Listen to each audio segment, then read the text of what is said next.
Hello, everybody, and welcome back to the Matthew and Carlene channel. Today, we're going to be doing something that hits a little closer to home. We are going over the factual differences between being a passport bro and local Western dating through personal experiences. Well, for my personal experience, because that's all I have to go up by with you guys. And I think that will get the message clearer. We're going to start this off by going over what's been on a lot of people's minds lately, the big topics, which is money and sex. Let's start out with money. Very often people would tell me that, hey Matthew, isn't it like more expensive to be a passport bro and try to get away from overseas? You know, the international dating market? Well, I'll be honest with you guys, it really is not. Because I actually tried the local Western dating market, and it doesn't matter which way I crunch the numbers, getting away from overseas is a lot more affordable and a lot more enjoyable. So, but since you guys want to hear proven facts, let's crunch the numbers and go over it bit by bit. On average, a Western man first has to learn to approach women here in the West. Like navigate the minefield and avoid, while at the same time avoiding risks so he can avoid a false allegation, stuff like that, being called creepy, etc., etc. Out of that, he will have to convince the woman to casually date him. This is the key word, casually date. We still haven't gotten any sex yet. When he's just casually dating her, he's still fully expected to pay for dinner, movies, everything, plan everything, you name it. Then we get to the exclusive dating where he's still fully expected to pay for dinner, movies, you name it, fun, literally everything. Gas money too, to pick her up, etc., etc. Yeah. So, and anyways, when you price the numbers, on average, when all that money is spent, before the man gets any sex, or I say get a chance of sex, on average, at the lowest cost, the average Western man will spend about $5,000 to $6,000 to get a 30% chance increase on sex. That's keyword, chance. There's no guarantee for sex on the local Western day market. There's only a chance. So if he pays for all that, his chances of getting sex is increased by 30%. Which leaves there still to be a 70% chance of him getting friend zoned, where the woman has zero to no intentions on reimbursing him. Let's face it, we all know that despite what the feminist movement promotes, women will never go 50-50 on dates. They never will. They fully expect men to pay for everything. They do. The phrase how women treat men like ATMs is actually real. It really is. When it comes to dating internationally, getting away from overseas, well, since the majority of all your dates are through FaceTime like this, as a secondary passport bro, well, I got news for you. The only really big expense you'll be paying for with being a passport bro is flying over to see her and paying for the visa. And that's really about it. So, from my own experience, when I finally made a decision to visit Carlene in the Philippines, on flight from the Florida to the island of Iloilo, not the Philippine island of Manila, which is the capital, but the secondary flight, but all the way to Iloilo, another city in the Philippines, well, another island actually. Even without mileage points, your total expense for a two-way plane ticket from Florida to Iloilo would be roughly about like $2,000. Yeah. And after that, you're paying for stuff like hotel and food, which will, for hotel to stay for both of you, eh, because of the value of the American dollar goes a lot further there, it'll be roughly about the same price as a week's worth of groceries. And then you have groceries, and then you have food, which is even lower. So I'm going to let me say, you're looking at first visit, you'll be spending roughly about like 2,300, which I know that sounds expensive. I know. But when you consider like all the expenses of the local Western day market that you are literally cutting out of your budget when being a passport bro, you're just cutting it out. Saving up that kind of money becomes a lot more affordable to you. It really does. Trust me. Not to mention that when you do this, you're going to be guaranteed sex. You will. Now, the reason why is because, unlike here in the West, in countries like the Philippines, Thailand, Colombia, Brazil, you name it, these countries are very much anti gold digger countries. And I mean insanely anti gold digger. It's typical average norm in the Philippines. This was made perfectly clear to me that in these countries, if a woman gives off even the slightest bit of gold digger behavior, the family's reaction is to say, okay, you're a full grown adult now, but you've proven to be way too expensive for us, so we're going to cut you off. That's literally what happens when a woman from these countries demonstrates gold digger behavior. It literally is. So, yes, you'll be guaranteed sex and more. A lot more. Like, these women have no problems feeding you. Cooking for you, all that stuff, all that traditional stuff.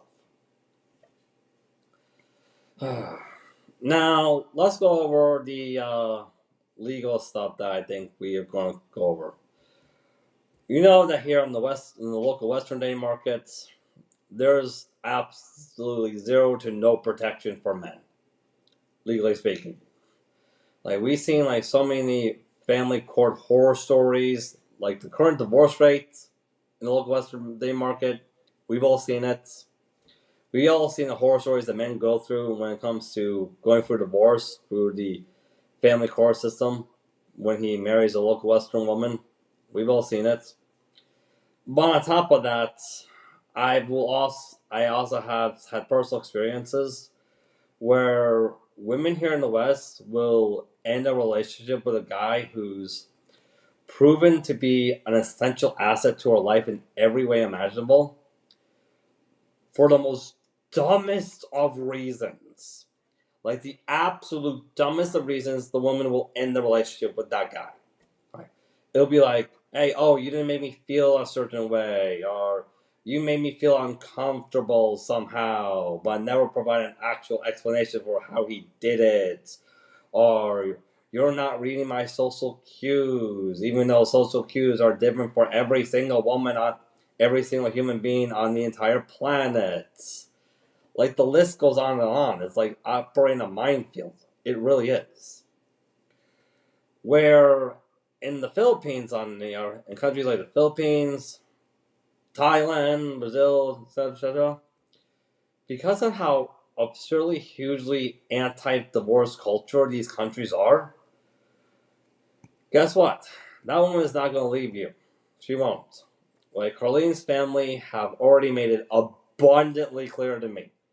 Like, abundantly clear that, like, hey, Matthew, if Carlene were to choose to leave you without having a documented, legitimate reason for doing so, they will disown her and they will be scrambling to find me another Filipina wife, another Filipina who they believe will be a much better match for me. Like, they literally will. That is how it works in these countries.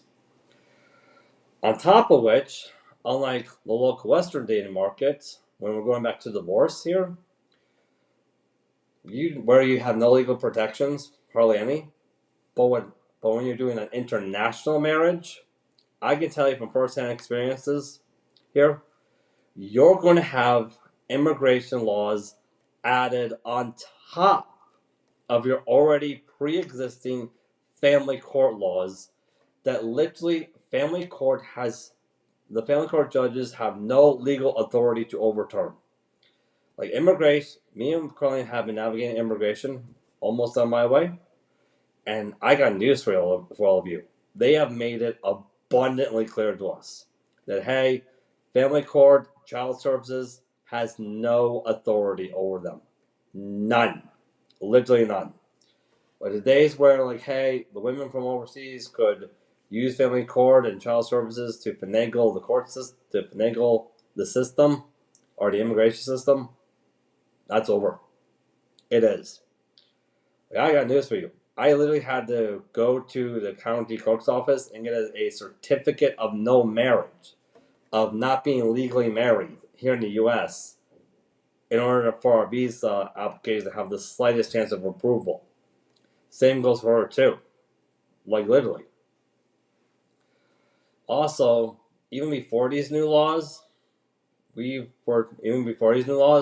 in place, we found out that, hey, a green card alone does not guarantee the woman immunity from deportation.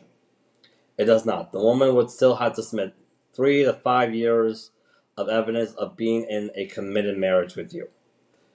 And before she got that. But with these new immigration laws, I got news for all of you guys. With these new immigration laws, even if she has 3 to 5 years worth of evidence of being in a committed marriage with you, if she ends a relationship with you, she could still be deported. She can be. That's right. The immigration made it pretty clear, like I said, you can't use family court or child service to finagle the system anymore. You can't. And the biggest part is that, hey, since we all know how immigration works and how immigration will handle it, got news for you. If immigration does deport her because, hey, she chooses to end the marriage with you, got news for you. Any assets that she built here in the West, since they were made out of American resources, they don't go with her. Nope. They stay here with you. They really do. So, yeah, there's that. Where, let's face it, going back to marrying a local Western woman, if you don't have a prenup, you're screwed. If she divorces you. She really will. The other thing is that, unlike the local Western dating market, where, hey, it's like you're fishing in the deserts, or it was like you're fishing in the deserts. When you do the international dating market, being a passport bro, you are literally going to have your pick of the litter. Like, you really will. My experience with local Western dating is that the options were very, very slim and minimum, even for the average man. But when I became a passport bro and started going on like things like Filipino Cupid, other dating websites, up until I met Carlene on Filipino Cupid, I got news for you. I was like, wow, just wow. I had so many women trying to court me, as they were. Well, not really court, but I had so many options, I couldn't believe it. And these were very attractive women. They were. I ended up settling on Carlene, because, like, hey, Carlene, she earned that ring from me. She really did. Where, here in the, what's now, speaking of earning, we're going to go back, we're going to talk about that too. We're here in the Western dating market, hey, man has to do so much. It's like so much just to get attention from even a woman who's absurdly morbidly obese. Like, here in the Western dating market, the majority of women, not all, but the majority of them, they overestimate their value to the point where, I got news for you, it just looks insanity.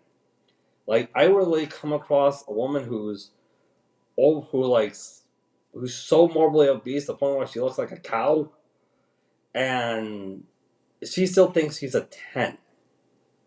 Literally, like, she looks like a bloated whale well, where it will be a struggle just to get her in the front door, and she'll still call herself a 10. Yeah, where as a passport bro with women from overseas, these women are taught to be a lot more humbler at a young age. They really are. They really are. They're more realistic about like, hey, what their value is on the day market, and they judge that based on what they're capable of offering. They really do. And now we're going to what women overseas are offering compared to women from here in the West. The difference is pretty much night and day. It really is. My experience here in the local Western day market of what women were offering, what they bring to the table, the answer is nothing. She claims she is the table because that's what she. I'm not going into it. Bottom line, she just brings nothing. The only thing she brings is shame and gaslighting, and that's literally it. That's really what the majority of women here in the West bring to a man. They don't bring anything of real value or substance. Like, I can't ask for the woman to cook for me. That's misogynistic and patriarchal. Can't ask her to clean for me. That's misogynistic and patriarchal. If I ask for sex, hey, if I ask for sex when she doesn't want sex, oh, I'm a predator somehow, or I'm nebulous. Like, the list goes on and on. Like, the only thing you would actually be getting in the long run is just shame. Like, if you do anything wrong, even the slightest bit, here in the West, the woman will hold you accountable for years and years and years on end, probably up until the day you die. Like, we all know that phrase, happy wife, happy life. Got news for you. The reason why for that phrase is because if that woman becomes unhappy, she will make your life just absolutely miserable. She will fully commit to giving you round the clock torture until the day you die. And I got news for you, it's just exhausting. It is. Even when you do get sex, when you compare it to all the other stuff, all the other headaches you're going through, it's not worth it. Like, I would rather play a video game. Because, hey, with a video game, I can turn it off. I can. Where women from overseas, on the other hand, they have, like, Philippines, Thailand, Brazil, Colombia, you name it. They have no problems committing to the traditional gender roles. Like, in my experience with Carlene, like, these women will be submissive. They will keep themselves in shape because they're very much oriented on that. They'll be willing to cook for you, clean for you. Like, even if you do try to help them, which my wife, I tried helping Carlene with that. She made it pretty clear I was just getting in her way. And moreover is that if they don't do that for you, it's to them is like they're failing as a wife. Yeah, that's literally the impression they do if they are unable to be nurturing and caring for you. And yes, you will get sex. Like, they will give you sex when you want it because they think that's natural. In fact, if you look at the marriage contracts, you're going to notice that your marriage contract, and as well as your vows, gives no real exception for when one of you is feeling sexual and the other is not. Like, these ladies have no problems taking care of you and taking care of the house on top of getting a job. Like, they're very hardworking. And now for the last part. Here in the West, women don't want to earn that ring anymore. They don't. They just flat out don't. They think the ring is something they're entitled to. Yeah, they think they're entitled to anything, to everything. Here in the West, because of the feminist movement, the majority of Western women think that men just owe them everything. They do. Where if you become a passport bro, you're going to be noticing that the majority of women have no problems earning that ring from you. They really don't. And here's the reason why. The thing is, well, I'm going to make this clear in the kind of right way I possibly can. I've seen women here in the West who have everything they want, and they're still never happy. I've seen women here, let me backtrack. I've seen women here in the West who have everything they want, who the man gave them everything, and yet they have zero to no problems abandoning that man and leaving him for dead the moment things become uncomfortable. I've seen women in the Philippines, in the province area of the Philippines, like Yamaras, who are willing to do laundry by hand just so they can clothe their family. When I became a passport, I realized that, like, hey, the women there, they're taught the valuable lesson that the title of wife is something that's earned. I mean, the status of wife is something that's earned. It's not an entitlement. It's defined by the woman's actions. So be honest with me, everybody. Who do you think is more deserving of that ring from you guys? Who do you think it is? Is it the morbidly obese Western woman who thinks that, like, hey, men owe her stuff? Or is it the woman from the Philippines or Thailand, Brazil, Colombia, who has no real fears at all in putting the work to earn that ring? I, for one, think it's the woman who has no real fears at all in putting the work to earn that ring. And the reason why is because if the woman does not put in the work to earn that ring from you, then that ring is nothing more but a measly piece of scrap metal with a rock on it. It's completely worthless. It really is. And there's no point in going around wasting any of your money or your hard-earned resources pretending otherwise. But a woman who is willing to work, putting the work to earn that ring from you, guess what? That ring is going to be a direct reflection of her value, of what she brings into your life, regardless of the stone or the metal.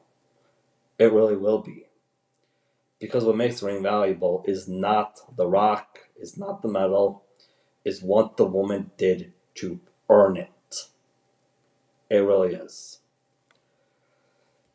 And another difference between being a passport bro and local Western dating is, well, yeah, the traveling and experiencing different cultures. Like, if you do just local Western dating, you only have one culture to experience. Where if you be a passport bro, hey, you get to experience multiple different cultures and learn a lot of things. Like Carlene, she's trying to teach me her language, so I can communicate with her mom better. Carlene speaks perfectly English. It's her second language. Yeah. And another difference between being passport and local Western dating is, well, I got news for you. Local Western dating, women don't cook for you at all. Passport bro from women from overseas, not only do you have no problems cooking for you, but they will teach you. They will be more than happy to teach you how to cook. Like these Filipino dishes that my beloved Carlene taught me how to make, like sopas, etc., etc. These have been like my main These have been my main diets, and trust me, everybody, it's starting to show. It really is. Wow, it's just delicious. Oh, and there's also putu that she taught me how to make. Uh, it's basically like one of those cupcakes, only instead of putting it in the oven, you steam it. And oh man, this stuff is just flat out delicious. Your taste buds will thank you for being a passport bro. They really will. Oh yeah, and of course, don't be afraid if you have to put a stop to the cooking dates, because like, hey, you do the cooking date so much you end up killing the skillet. Yeah, I did that, and it's embarrassing to this day. It really is. But hey, I'm willing to laugh about it. We'll have a good laugh. But yeah, these are the differences, and honestly, it's quite pleasant. Like, it really is. I was able to, because I became a passport bro, I had enough time on my hands for a lot of things, like learning how to invest in crypto, making this YouTube channel, I was able to explore a lot of parts of Florida, like that I never would have been able to have time to explore if I was still doing the local Western dating thing. Like, really. And honestly, if I can go back in time, if I could honestly go back in time, I wouldn't even bother with the local Western dating market. I really wouldn't. I would strictly focus on being a passport bro all the way. I honestly would. Like, the amount of money you are going to be saving up on this is insane. It really is.